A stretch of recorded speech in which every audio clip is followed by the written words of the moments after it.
আমি ভাবছিলাম যে বাংলাদেশের ছাত্ররা হয়তোবা ইতিহাস পড়েনি অথবা তারা ইতিহাস জানে না, কিন্তু তারা যে এক একজন ইতিহাস রচয়িতা তা আজ আবার প্রমাণ হলো এই চত্বর থেকে। কেন বলছি এই কথা?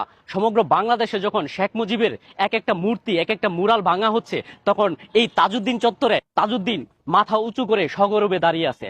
যেটি ছাত্র জনতা শুধু এই মুরালটা অক্ষতই রাখেনি, গলার মধ্যে মালা পরিয়েছেন।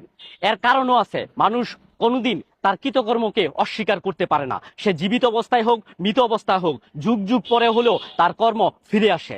ইনি হলেন সেই মহানায়ক যিনি বাংলাদেশ সংসদের প্রথম বাজেট প্রণেতা।